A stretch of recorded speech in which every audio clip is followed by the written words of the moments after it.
Glándulas anexas al tubo digestivo.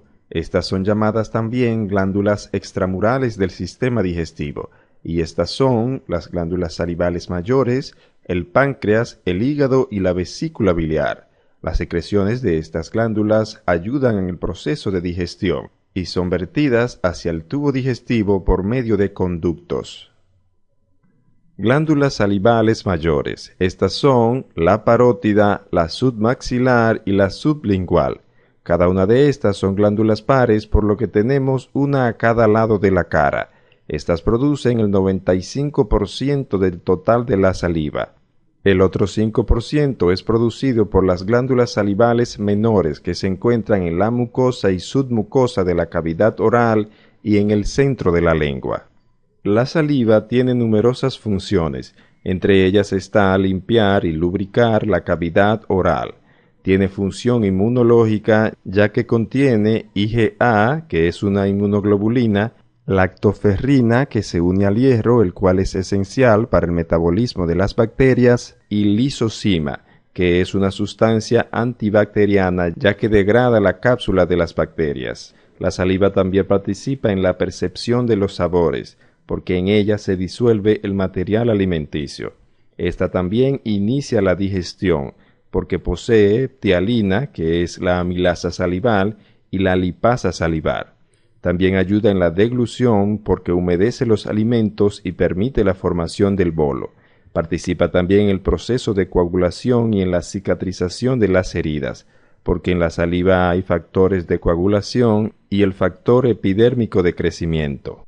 La saliva también participa en la conservación hídrica del cuerpo, ya que su secreción disminuye cuando el cuerpo está deshidratado. La secreción total de saliva es de alrededor de 700 a 1100 mililitros por día, y esta vuelve a la circulación general por su absorción en el tubo digestivo. Cada glándula está cubierta por una cápsula de tejido conectivo denso y regular, y en uno de sus lados presenta una depresión que es el hilio, por donde entran y salen los vasos sanguíneos, linfáticos, nervios y el conducto principal. A partir del hilio se van a desprender trabéculas de tejido conectivo denso y regular que van a separar la glándula en lóbulos y lobulillos. A medida que las trabéculas se van internando en la glándula, van haciéndose más delgada y con menos tejido conectivo. Las trabéculas de mayor tamaño que separan la glándula en lóbulos son llamadas trabéculas interlobales o trabéculas lobales. Y como se puede apreciar aquí, dividen la glándula en varios lóbulos. Aquí tenemos uno, otro y así sucesivamente. Las trabéculas más delgadas son las trabéculas interlobulillares, ya que éstas dividen los lóbulos en lobulillos que son segmentos más pequeños. Cada lóbulo está compuesto por varios lobulillos. Estas trabéculas interlobulillares se unen con un tejido conectivo muy delgado que es el que sostiene las unidades secretoras y los conductos. Como ya hemos hablado en el tema de epitelio glandular, la cápsula, las trabéculas y el tejido de sostén forman el estroma de la glándula. El parénquima de las glándulas salivales está formado por sus conductos que podemos visualizar aquí y las unidades secretoras que llenan todos estos espacios que están teñidos de morado. Las unidades secretoras de las glándulas salivales son los alveolos o acinos. Estos acinos son de tres tipos y son los acinos serosos, los mucosos y los mixtos. Además, estos alveolos en su parte superior tienen forma tubular, por lo que las unidades secretoras son túbulo-alveolares. Los conductos de las glándulas salivales se ramifican y esto hace que sea una glándula compuesta, por lo que la glándula salival es una glándula túbulo-alveolar compuesta mixta, ya que desde el punto de vista del tipo de secreción es mixta. Por fuera, los acinos están rodeados de una lámina o membrana basal y entre la lámina basal y las células acinares están estas células que son las células en canastas o en cestas llamadas células mioepiteliales, que son células epiteliales que tienen la capacidad de contraerse. Esta contracción hace que se expriman los acinos y se vierta el contenido de las células hacia la luz de los túbulos. Aquí están cortados los acinos longitudinalmente. En este esquema tenemos los acinos cortados transversalmente. Aquí tenemos un acino seroso, un acino mucoso y un acino mixto. Los acinos, como se describieron en el tema de epitelio glandular, están formados por 5 a 8 células piramidales. Estas células tienen sus bases dirigidas hacia la periferia y su vértice hacia el centro. Por fuera están rodeados de una membrana basal y entre la membrana basal y las células acinares están las células mioepiteliales, que son estas que vemos aquí. Las células acinares tienen uniones en desmosomas entre una y otra, y también entre ellas y las células en canastas. También tienen uniones de hemidesmosoma con la membrana basal. Los acinos mucosos y serosos son muy similares, pero tienen algunas diferencias. El citoplasma de las células serosas se tiñe más intensamente que las células del acino mucoso. Esto se debe a que las células del acino mucoso tienen la secreción mucoide y el moco no se tiñe con hematocilina y eosina. Además, los núcleos del acino seroso son redondos y los del acino mucoso son planos. Ambos están dirigidos hacia la base. La luz del acino mucoso es más irregular que la luz del acino seroso. El acino mixto es un acino mucoso que tiene una semiluna de acino seroso. Esta semiluna también es llamada semiluna de Giannuzzi. Otros autores también la llaman semiluna de von Eckner. Según algunos textos, esta media luna es la que produce la lisocima, que es la sustancia bactericida. Entre estas células mucosas hay canalículos intercelulares para permitir el flujo de las secreciones de la media luna hacia la luz del acino. En este esquema se pueden ver más detalladamente los distintos tipos de células que forman los acinos y los conductos.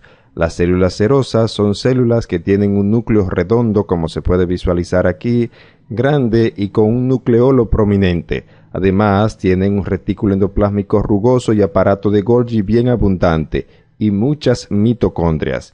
Estas células se tiñen más intensamente, como ya hemos dicho, porque captan más colorantes, ya que la secreción de esta es un líquido acuoso. Las células mucosas son células cuyo núcleo es aplanado y su aparato de Golgi es bien desarrollado. Las mitocondrias son escasas, al igual que el retículo endoplásmico rugoso. Aquí tenemos las células de la media luna, que son células serosas, aunque en este dibujo la tiñeron del mismo color de las células mucosas. Estos acinos se comunican con los conductos intercalados. Estos conductos intercalados o intercalares son la parte inicial del sistema de conductos de las glándulas salivales. Ellos están revestidos por un epitelio cúbico simple. En estos conductos también encontramos las células mioepiteliales. Los conductos intercalares se continúan con los conductos estriados. Estos son conductos más grandes y están formados por un epitelio cúbico simple alto o cilíndrico simple bajo. Las células que lo forman tienen muchas microvellosidades y muchos pliegues basales. En estos pliegues basales hay mitocondrias longitudinales acomodadas entre ellos y son los que le dan la estriación a este conducto. Estas células están equipadas con microvellosidades y pliegues basales, ya que tienen la misión de absorber la saliva que se produce en los acinos y modificar la composición de esta.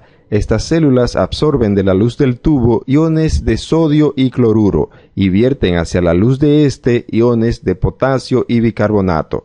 En consecuencia, cuando se absorbe sodio, el agua le sigue.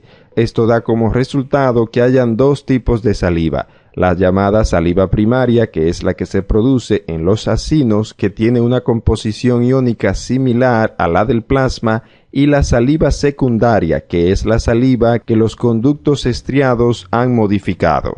Estos conductos estriados también son muy importantes para mantener el equilibrio hidroelectrolítico, porque cuando el cuerpo está deshidratado, ellos absorben casi toda el agua de la saliva para evitar pérdida hídrica.